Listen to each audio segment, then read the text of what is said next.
आज हमारी बातों को, गोस्वामी तुलसीदास जी के विचारों को झुठलाया जा रहा है। एक चौपाई के पूरे विश्व में राग हो रहा है।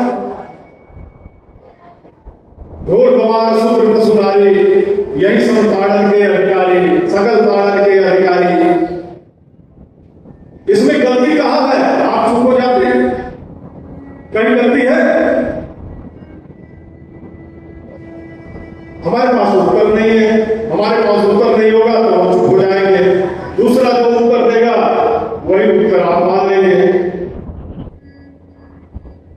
हमारा पूरा सर्विस सेक्टर, भारत का वर्ल्ड व्यवस्था में पूरा सर्विस सेक्टर, स्किल्ड डिपार्टमेंट पूरा हमारे शूद्रों के पास था। भारत के शूद्र के पास पूरा सर्विस सेक्टर था। अगर भारत की प्राचीन व्यवस्था होती तो डीएलडब्ल्यू के कौन होता? सारे शूद्र नौकरी करते होते। फैक्ट्रियां कितनी होती? शूद्रों की होती। शूद्र कितना मजबूत होगा? आप कल्पना कर लीजिए। लिखे हैं तुलसीदास जी की, ढोल गवार शूद्र पशु नारी। ढोल पे अगर आप ध्यान नहीं दिए तो फूट जाएगा। अगर जरा ढीला है, आप उसी पे तान लगाए जा रहे हैं तो उसको गड़बड़ होता है। गवार कौन है? गवार उस देश काल परिस्थिति के अनुसार गवार वो लोग थे जो मुगलों के साथ जाने के लिए आतुर थे, जो मुगलों के साथ रिश्तेदारियां कर रहे थे, नातेदारियां कर रहे थे, वो गवार थे। उनके ऊपर ध्यान रखने के लिए तुलसीदास जी ने कहा कि इनके ऊपर भी ध्यान रखा जाए, समाज इनके ऊपर ध्यान रखे। पशु, तीसरे शूद्र। शूद्र को क्या कहे? पूरा स्टेट सेक्टर, सर्विस सेक्टर हमारा शूद्र के पास था। शूद्र अपना काम छोड़ रहा था। तुलसीदास जी इंगित करते हैं कि ये अपना काम छोड़ देंगे तो निर्धन हो जाएंगे, दरिद्र हो जाएंगे। आज देखिए समाज में यही हुआ कि गोस्वामी तुलसीदास जी ने पहले इंगित कर दिया, 550 साल पहले कह दिया कि जो भी अपना काम छोड़ेगा वो दरिद्र हो जाएगा, वो खत्म हो जाएगा। इन पे ध्यान रखने की जरूरत है। इन पे ध्यान कौन रखेगा? वो हिंदू समाज ध्यान रखेगा जो अपने आप को कट्टर सनातनी मानता है और सनातनी वजूद अपने अंदर महसूस करता है और सनातन धर्म पे चलता है। उन सभी लोगों का दायित्व बनता है इनके ऊपर ध्यान रखने का। और आज भी वो देश काल परिस्थिति चल रहा है। मैं एक जाति का बस शूद्र जाति में एक जाति का वर्णन करूंगा। 36 जातियां हैं, चारों वर्ण मिला करके एक जाति का वर्णन करूंगा। आप बताइएगा हमको। चमार जाति।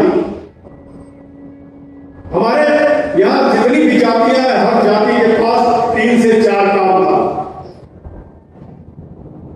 3 से 4 काम था। कृषि कार्य हर जाति करता था। चमार जाति की मैं बात कर रहा हूं। चमड़े का कारोबार किसके हाथ में था? आप लोग बताएंगे किसके हाथ में था? जोर से बोलिए। चमार के हाथ में था। मुगल आए, इनको बरगलाए, कि तुमसे लोग छोटा काम करवाते हैं। शूद्र का मतलब छोटा होता है, शूद्र का मतलब सेवा होता है, लेकिन कहते हैं शूद्र का मतलब छोटा होता है। समझा दिए। चमड़े का काम, हमारे देश का चमार, हमारे सनातन धर्म के चमार छोड़ दिए। आज हम चमड़े का कार्य किसके पास है? आज 99.99% आज इस्लामिक व्यक्तियों के पास चमड़े का रोजगार चला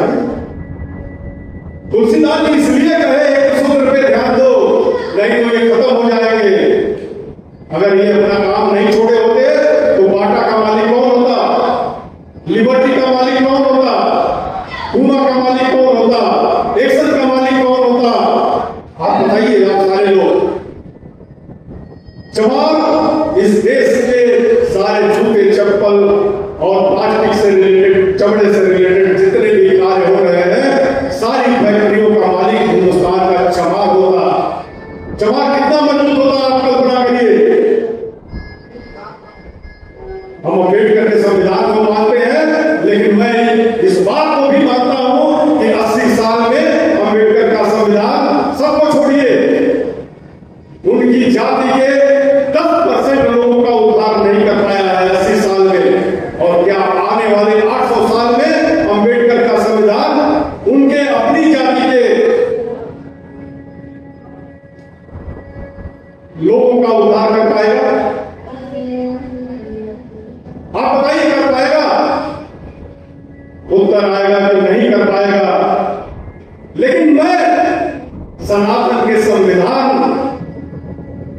की व्यवस्था को लेते हुए मैं चैलेंज करता हूं कि 9 महीने के अंदर एक चमार परिवार को रोजगार देने की मैं गारंटी देता हूं, सनातन का संविधान अगर लागू हो जाए। चमार परिवार का एक काम और था, नर्सिंग का काम। चमार परिवार की माताएं बहनें ही कार्य करती थी नर्सिंग का। आज भारत में जितने हॉस्पिटल हैं, प्राइवेट हो गवर्नमेंट के हो, सारे हॉस्पिटलों में चमार परिवार की माताओं बहनों के लिए 40%, सिर्फ 40% रिजर्व कर दिया जाए कि 40% चमार परिवार की ही माताएं बहनें कार्य करेंगी। आप बताइए, वांट ज्यादा हो जाएगा, चमार परिवार की माताएं बहनें कम हो जाएगी कि नहीं हो जाएगी? हो जाएगी ना? तो सनातन का संविधान अच्छा है कि आज के वर्तमान समय का संविधान अच्छा है? इसको हमको कंपैरिजन करना होगा, हमें बोलना होगा। आपको डरना नहीं है, आपको बोलना होगा, चाहे कुछ भी हो। अपने पूर्वजों के गौरव को पुनर्स्थापित करना एक सनातनी का लक्ष्य होना चाहिए। जब आपका एक लक्ष्य बनेगा, आप डरेंगे नहीं, आप बोलेंगे कि आज से हम सनातनी व्यवस्था, अम्बेडकर के संविधान को मानेंगे, लेकिन हम अपनी सनातनी व्यवस्था को पुनर्स्थापित करेंगे। हमारे जो शूद्र हमसे भटक गए हैं, हम उनको उनके रोजगार की तरफ मोड़ेंगे, उनके रोजगार के लिए प्रशिक्षण देंगे, उनके रोजगार के लिए हम पैसा देंगे, हम सहयोग करेंगे। आप देखिए, आने वाला समय सनातन धर्म का होगा। आज हम लड़ क्यों रहे हैं? हम लड़ रहे हैं इसलिए कि अभाव है। अभाव ही सारे कष्ट का जड़ है। मुगलों ने साजिश करके हमारे अपने लोगों से हमारे रोजगार को धीरे से सरका दिया, खत्म कर दिया। जो बचा था अंग्रेजों ने कर दिया, जो बचा था अंग्रेजों ने कर दिया। अब लड़ किससे रहे हैं? लड़ अपने भाई से लड़ रहे हैं। भाई बगल वाला आपके घर में एंट्री कर गया और आपके एक लोगों को तोड़ दिया, तो लास्ट में लड़ाई घर में ही होती है, बगल वाले से नहीं होती है। तो हमें सावधान रहना है और सावधानी पूर्वक सनातन धर्म की पुनर्स्थापना करना है। और सनातन धर्म की पुनर्स्थापना तभी होगा जब हम अपने आत्मगौरव को पुनर्स्थापित करेंगे। हमारा आत्मगौरव क्या है? हमारी वर्ण व्यवस्था, हमारी जाति व्यवस्था, यही हमारा आत्मगौरव है। गीता में भी भगवान ने कहा, चारों वर्ण में सृष्टि विभाग से, चारों वर्ण जो है हमने बनाया है, भगवान कृष्ण कह रहे हैं हमने बनाया है। और गुण कर्म के अनुसार हमने विभाग बांटा, जाति बांटा। आरोप किसने लगता है? आरोप किसने लगता है? आरोप बनता है कि ब्राह्मणों ने जाति बनाई। भगवान कृष्ण कौन थे अगर देखा जाए तो? ये गुण में बना हुए ना। इस देश की संस्कृति को 2 शब्दों ने खत्म कर दिया। इस देश की व्यवस्था को आज 2 शब्दों ने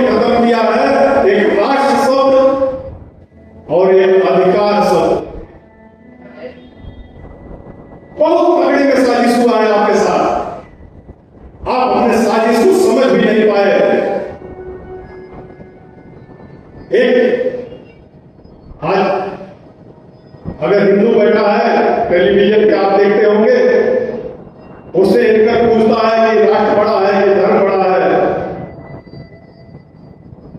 तो कहता है राष्ट्र बड़ा है। वही एक इस्लामिक इस्लाम बैठा रहता है, 5 बार पूछते हैं, 6वीं बार वो धीरे से कहता है कि धर्म बड़ा है। वो सही कहता है, हम अपने पथ से भटक गए हैं। वो तो अपने मूल पे है, वो हमारी व्यवस्था को, हमारी मजबूती कहां से थी उस पे कार्य किया, वो हमसे ही सीखा है। क्योंकि हमारे वेदों ने कहा धर्मो रक्षति रक्षित। वेदों में ये भी कहा जा सकता था राष्ट्रो रक्षति रक्षित, लेकिन वेद क्या कहे धर्मो रक्षति रक्षित। गीता में भगवान कृष्ण ने कहा एको राष्ट्र ततो जय। भगवान कृष्ण क्या समझते थे, सॉरी भगवान कृष्ण गीता में बोले कि एको धर्म ततो जय। वो बोल सकते थे कि यतो राष्ट्र ततो जय, लेकिन वो बोले क्या यतो धर्म ततो जय। जहां धर्म है वही जय है। भगवान कृष्ण गीता में भी कहीं एक बात और करते हैं कि स्वधर्म निर्दम श्रेयम पर धर्मो भयावह। स्वधर्म के लिए मर मिट जाना श्रेयस्कर है, पर धर्म भयावह है। वो बोल सकते थे गीता में कि स्वराष्ट्र निर्दम श्रेयम, लेकिन स्वराष्ट्र नहीं बोले, कहीं राष्ट्र शब्द की उत्पत्ति नहीं किए, कहीं राष्ट्र शब्द नहीं बोले। क्या बोले धर्म। हम किसके लिए लड़ रहे हैं, हम राष्ट्र के लिए लड़ रहे हैं। ये दुर्भाग्य है, जहां धर्म कमजोर हुआ वो भूभाग आपसे छीन लिया गया। जहां भी धर्म कमजोर हुआ वो भूभाग आपसे छीन लिया गया। आप इराक देख लीजिए, अगर कारण एनालिसिस करेंगे तो आप पाएंगे कि धर्म कमजोर हुआ, इसलिए राष्ट्र का वो भूभाग हमसे छीन लिया। आप अफगानिस्तान आ जाइए, आप एनालिसिस करेंगे तो पाएंगे कि धर्म कमजोर हुआ, इसलिए हमसे चला गया। पाकिस्तान बांग्लादेश देख लीजिए, आपका धर्म कमजोर हुआ और आपसे छीन लिया गया। आज कश्मीर में देख लीजिए, बंदूक के बल पे केवल हमारा। आज वो भी भूभाग अगर हमारी मजबूती नहीं होती तो हमसे छीन लिया गया होता। इसलिए जो लोग पाखंड करते हैं कि राष्ट्र बड़ा है, उन पाखंडियों का सामना आपको करना होगा, उनको बताना होगा आपको कि भैया धर्म बड़ा है। आप लोग बहुत दिन तक आप बरगला लिए, अब मत बरगलाओ। मैं मंच से एक बात और कहूंगा, हम आप उनके फॉलोअर भी रहे हैं, लेकिन आज समय है, वो स्वामी तुलसीदास जी का दिन है। वो स्वामी तुलसीदास जी ने प्रहार किया है। वो साधक थे, साधक के साथ योद्धा थे, और वैसे ही हमको आपको भी योद्धा बनना होगा। अंग्रेजों ने 4 प्रयोग किया इस देश में। इस देश में अंग्रेजों ने 4 प्रयोग किया। पहला प्रयोग 1857 की क्रांति के बाद जब अंग्रेज मारे जाने लगे जगह जगह, तो पहला प्रयोग किए 1885 में, जिस प्रयोग का नाम कांग्रेस हुआ। दूसरा प्रयोग किए, कांग्रेस से उनको लाभ मिला। जगह जगह जो क्रांतिकारी थे उनके इंतखाब गांव में तैयार हो गए। दूसरा प्रयोग किया जिसका नाम हुआ मुस्लिम लीग। 1905 में 20 साल बाद मुस्लिम लीग आया, और बंगाल विभाजन में अंग्रेज फेल हुए थे, बंगाल विभाजन नहीं कर पाए थे। वो गुस्सा आप देखिए, कहीं किसी देश का, तमाम देशों का बंटवारा हुआ है, कहीं इधर में पाकिस्तान और इधर में पाकिस्तान, कहीं किसी देश में है। ये अंग्रेजों ने पूरी व्यवस्था के साथ साजिश के साथ कार्य किया और मुस्लिम लीग को आगे किया और अपने मिशन में सफल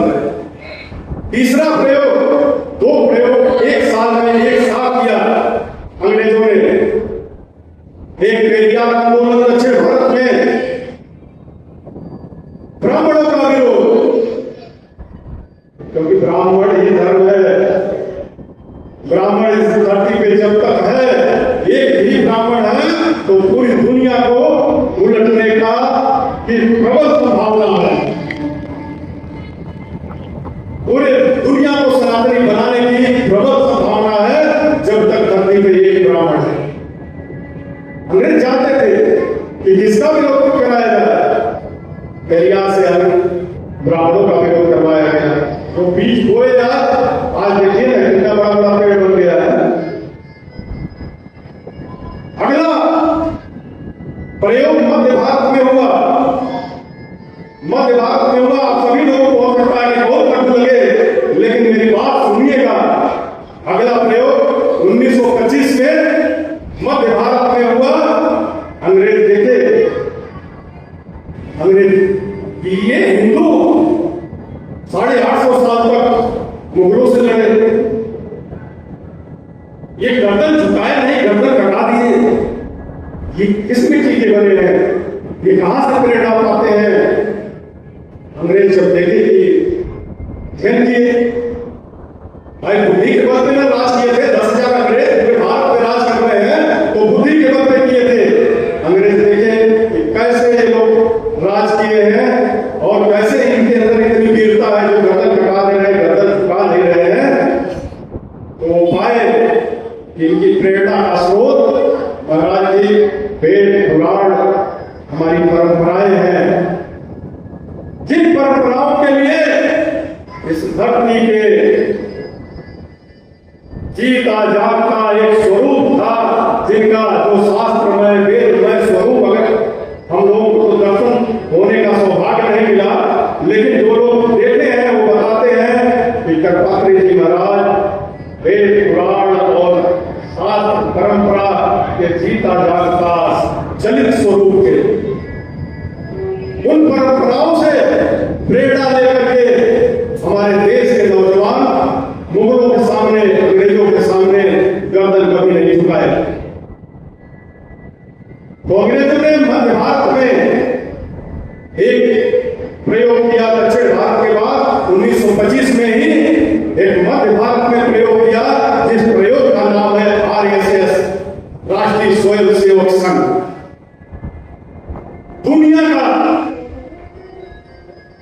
दुनिया में 57 देशों में मुगल है, इस्लाम है।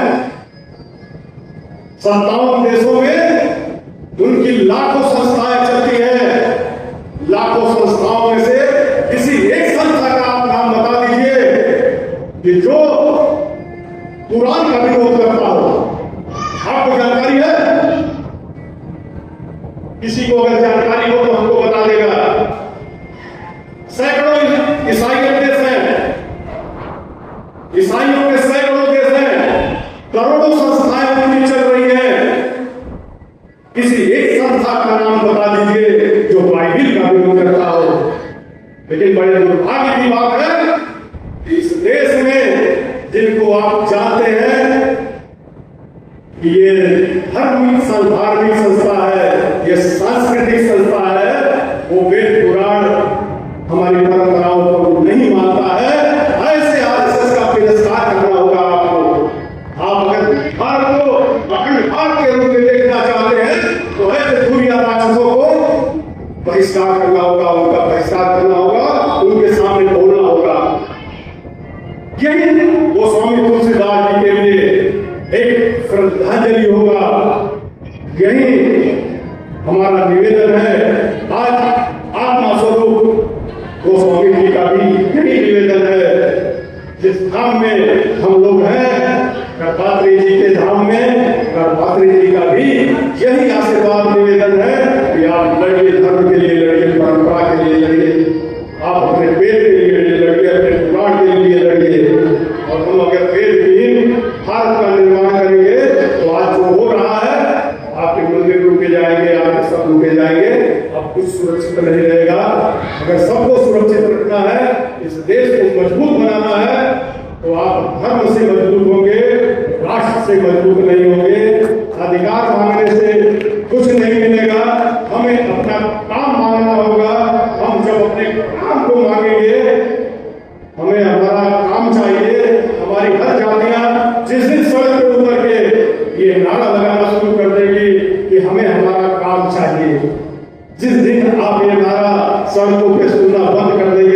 कि हमें हमारा अधिकार चाहिए। ये जैसे ही बंद होगा, जैसे ही हमारा सनातनी चमार, सनातनी नाई, सनातनी कुहार, सनातनी बोर्ड, सनातनी सारे लोग अपना काम मांगना शुरू कर देंगे, उस दिन से भारत का नवनिर्माण होगा। और यही तुलसीदास जी के चरणों में श्रद्धांजलि होगी। इन्हीं बातों के साथ आप सभी लोगों का बहुत बहुत अभिवादन करते हुए, आप सभी लोगों को प्रणाम करते हुए, मंचासीन सभी लोगों को प्रणाम करते हुए, आप सभी लोगों को प्रणाम करते हुए, वंदे मातरम, वंदे मातरम, वंदे मातरम।